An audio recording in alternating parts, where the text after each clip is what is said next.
Hello guys, நான் உங்கள் anime man. மாதரா ரிட்டர்ன்ஸோட season 2 episode 3 தான் இந்த வீடியோவில் பார்க்க போகிறோம். மாதரா ஒட்சுசுகிஸை பந்தாடின இந்த கதை உங்களுக்கு நல்லா புரியணும்னா இதுக்கு முன்னாடி ஒரு மூவியை போட்டிருக்கேன், அதை பாருங்கள். அப்புறம் அடுத்தடுத்து வந்த 2 எபிசோட்ஸை பார்த்துட்டு இந்த வீடியோவை பார்த்தீங்கன்னா இந்த கதை உங்களுக்கு இன்னுமே நல்லா புரியும். இது எல்லாத்தையும் எப்படிடா நான் தேடி தேடி பார்க்குறதுன்னு நீங்கள் ஃபீல் பண்ண வேண்டாம். இந்த மொத்த வீடியோஸையும் ஒரே பிளேலிஸ்ட்டில் தான் நான் போட்டிருக்கேன். அந்த பிளேலிஸ்ட் லிங்க்கை இந்த வீடியோவோட டிஸ்கிரிப்ஷன்லையும் என்ஸ்க்ரீன்லேயும் கொடுக்குறேன். கண்டிப்பாக செக் பண்ணி பாருங்கள். ஒரு பெஸ்ட் சீரீஸாக இது இருக்குது. சரி, ரொம்ப பேசாமல் கதைக்குள்ளே போகலாம். அதுக்கு முன்னாடி நம்ம சேனலுக்கு சப்ஸ்கிரைப் பண்ணிவிட்டு அப்படியே அந்த லைக் பட்டனை தட்டி விட்டுருங்க.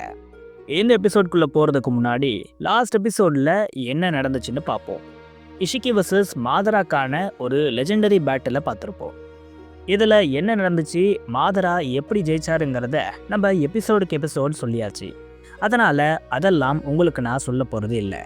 ஒரு கட்டத்தில் மாதரா இஷிக்கியை டிஃபீட் பண்ணிட்டாரு. அவரை பிடிச்சி விசாரிச்சா ஒட்சுசுகிஸ் பற்றின பல உண்மைகள் வெளிவரும். இந்த ஒட்சுசுகி யாரு, இவங்களை தொடர்ந்து பூமிக்கு அனுப்புறது யாரு, இவங்களோட பேஸ் எங்கே இருக்குது, இப்போ வரைக்கும் இந்த பூமியில் எத்தனை ஒட்சுசுகிஸ் நடமாடுறாங்கங்கிற பல கேள்விகளுக்கு இவர் விடையை கண்டுபிடிக்க நினைக்கிறாரு. ஆனால் அதெல்லாம் இவரால் பண்ண முடிஞ்சுதான்னு கேட்டால் இல்லை. ஏன்னா இந்த இஷிக்கி அதுக்குள்ளேயே அங்கேருந்து எஸ்கேப் ஆகிட்டாரு. அங்கே மிச்சம் இருந்தது எல்லாம் இஷிக்கியோட டொஜுட்சு மட்டும்தான். ஒட்சுசுகியை ஹண்ட் பண்ணுறேன்னு வந்த மாதராவோட ரினேகனும் அப்போ அந்த டைமில் வேலை செய்யாததால் இஷிக்கியோட கோகோகனை வச்சு எஸ்கேப் ஆக முடியுமான்னு பார்த்துட்டு மாதரா அந்த கோகோகனை பிதுக்க அது அவரோட கையவே பதம் பார்த்துருச்சு. அங்கேயே அந்த டொஜுட்சுவை நசுக்கி போட்டுட்டு தப்பிக்க வேற ஏதாச்சும் வழி இருக்குமான்னு பார்த்த மாதராக்கு ஒரு மகிழ்ச்சியான செய்தி வந்துச்சு. யார் இவரை இந்த பேட்டில் ஃபீல்டுக்கு அனுப்புனானோ அவனை வாண்டடா மாதராவை தேடி வரான். ஆமாம், ஷீரோவை தான் சொல்கிறேன். ஷீரோ வந்துட்டு மாதராவை பிக்கப் பண்ணி கூட்டிகிட்டு போகலாமுங்கிற நல்ல எண்ணத்தில் அங்கே வராரு. ஆனால் மாதரா அவரையே கொல்ல நினைக்கிறாரு. ஏன்னா ஒரு தடவை ஒருத்தன் ஹெல்ப் பண்ணிட்டாங்கிறதுக்காகலாம் அவனை என் ஆலாயா நான் ஏற்றுக்க மாட்டேன்னு மாதரா நினச்சி என்னோட ரெசரக்ஷன் பற்றி உனக்கு எப்படி தெரியும்னு சொல்லு, அப்படி இல்லைன்னா உன்னை நான் கொல்லுவேன்னு நேரடியாக மிரட்டல் விடுறாரு. உன்னை காப்பாற்ற வந்தது ஒரு குத்தமாடான்னு நினச்சிக்கிட்டு ஷீரோ பதறி போய் அவர் பக்கத்தில் இருக்கிற நியாயத்தை சொல்கிறாரு. நான் எதர்ச்சியாக உன்னை பார்த்தேன், எனக்கு நீ பவர்ஃபுல் பீயிங்காக இருப்பேன்னு தோணுச்சு. இந்த உலகத்தில் இருக்கிற ஒட்சுசுகிஸை நீ காலி பண்ணுவேங்கிற எண்ணமும் எனக்கு இருந்துச்சு. அதனால் உனக்கு தேவைப்படுற சின்ன சின்ன உதவிகளை செய்யணுங்கிறது மட்டும்தான் என்னோட எண்ணம்.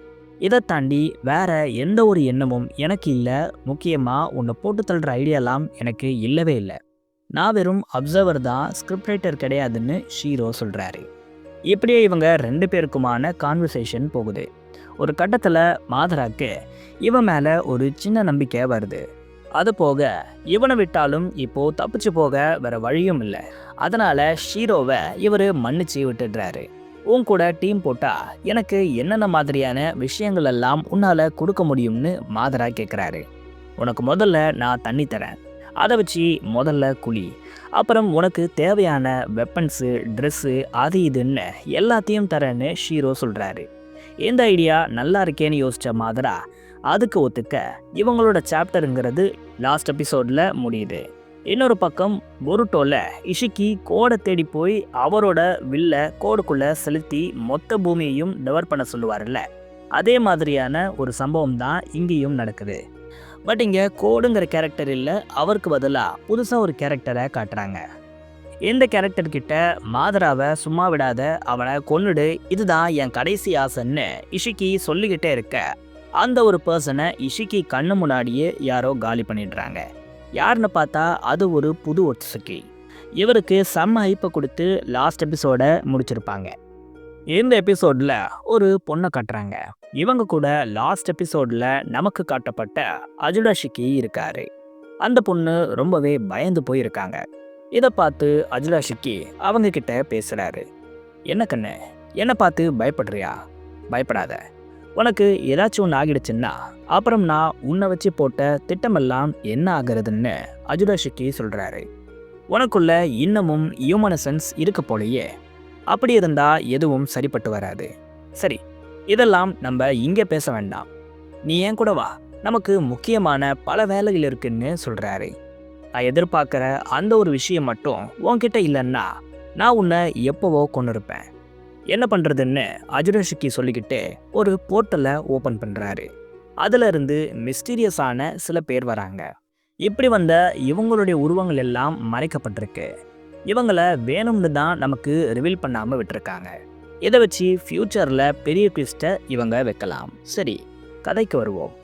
இப்படிப்பட்ட அந்த பொண்ணை கொண்டு போய் உடனே ரிசர்ச் பண்ணுங்க. நான் எதிர்பார்க்குற அவுட்புட்டை கண்டிப்பாக நீங்கள் கொடுக்கணும். அதுக்கு இங்கே இருக்கிற பிணங்களை கூட யூஸ் பண்ணிக்கோங்கன்னு அஜுடாஷிக்கு சொல்கிறாரு. ஓப்பனான போர்ட்டல் க்ளோஸ் ஆகுது. அந்த மிஸ்டீரியஸ் கேங் அந்த பொண்ணை கூட்டிகிட்டு போயிடுறாங்க. இதை பார்த்த அஜுடாஷிக்கு மறுபடியும் பேசுகிறாரு. இப்போ வரைக்கும் நான் பிளான் போட்ட மாதிரியே தான் எல்லா விஷயங்களும் மூவ் ஆகுது. அதுவும் இல்லாமல் இப்போ நம்ம கிட்ட ஏகப்பட்ட ப்ரோட்டோடைப்ஸும் இருக்குது. இவ்வளோ பர்ஃபெக்டாக போகிற என்னோட பிளானை யாராலையுமே கெடுக்க முடியாதுன்னு அஜுடாஷிக்கு சொல்கிறாரு.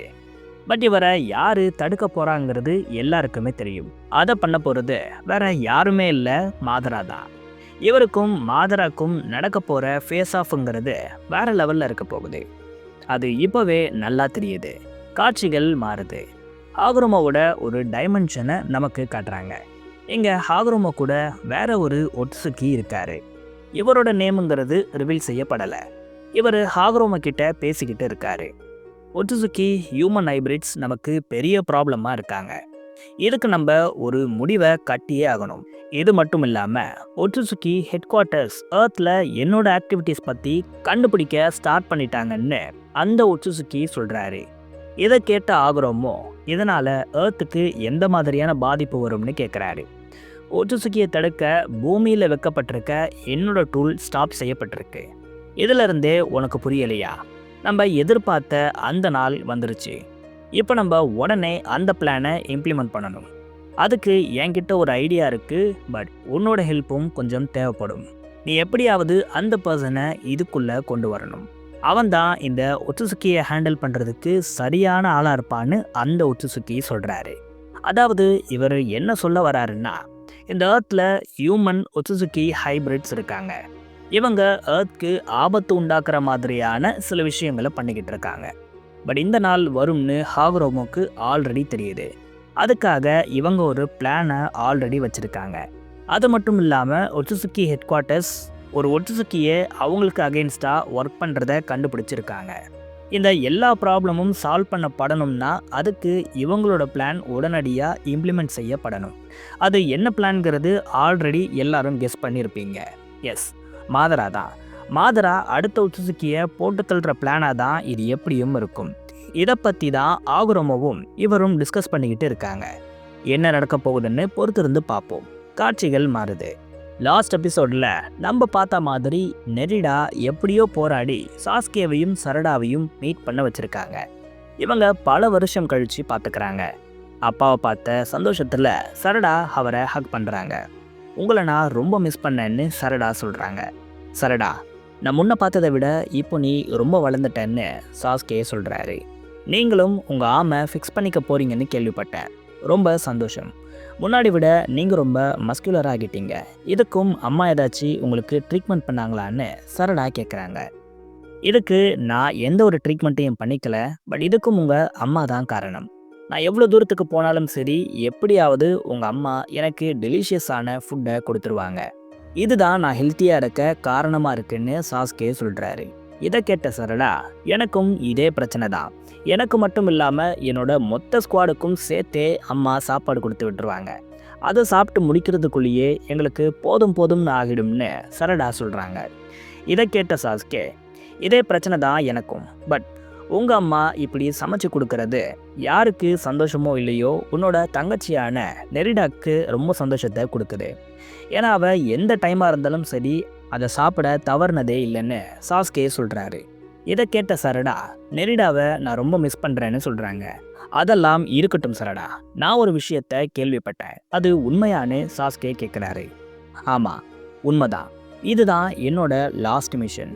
இதுக்கப்புறம் நான் ஹொக்காகேவா பொறுப்பேற்றுக்க போகிறேன்னு சரடா சொல்ல சாஸ்கே ரொம்ப சந்தோஷப்படுறாரு. சரடா, உன்னை நினச்சா எனக்கு பெருமையாக இருக்குன்னு சாஸ்கே சொல்கிறாரு. இவங்க இப்படி பேசிக்கிட்டே இருக்க திடீர்னு அங்கே இன்னொரு கேரக்டர் வருது. அவர் வேற யாரும் இல்லை, ஈனோஜின் தான்.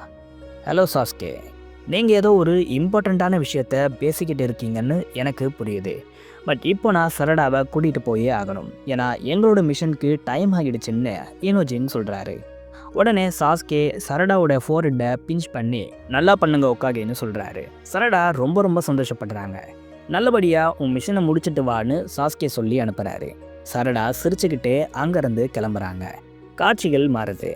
சாஸ்கே அவரோட ஆமை ஃபிக்ஸ் பண்ணிக்க போகிறாருன்னு எல்லாருக்குமே தெரியும். அது ரிலேட்டடாக சுனாடேவும் சாக்குராவும் பேசிக்கிட்டு இருக்காங்க. சாக்குரா கிட்ட சுனாடே இதில் இருக்கிற ப்ரொசீஜர்ஸ் பற்றி எக்ஸ்பிளைன் பண்ணிக்கிட்டு இருக்காங்க. அதாவது இந்த ஆம் முழுக்க முழுக்க ஆஷ்ரமாவோட செல்ஸால் ஆனது. இதை ஃபிக்ஸ் பண்ணுறது ஒரு கஷ்டம்னா இதை அதுக்கப்புறம் மெயின்டைன் பண்ணுறது ரொம்ப கஷ்டம். இதை சாஸ்கே பொருத்தினதுக்கு அப்புறம் கண்டிப்பாக அவர் ரெஸ்ட் எடுத்தே ஆகணும்.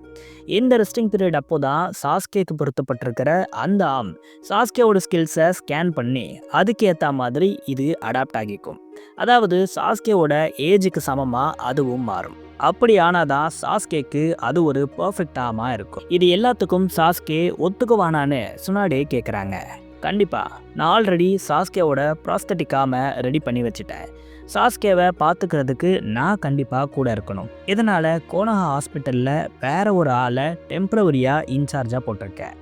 சாஸ்கே வந்த உடனே ட்ரீட்மெண்ட்டை ஸ்டார்ட் பண்ணிடலாம்னு சாக்குரா சொல்கிறதோட இந்த சாப்டர் முடியுது. நீங்கள் என்ன நினைக்கிறீங்க? கோனாமருவை விட சரடா பெஸ்ட் ஒக்காகவா இருப்பாங்களாங்கிற உங்களோட தாட்ஸை மறக்காமல் கமெண்ட்ஸில் சொல்லுங்கள். நான் உங்களை வேறு வீடியோவில் சந்திக்கிறேன்.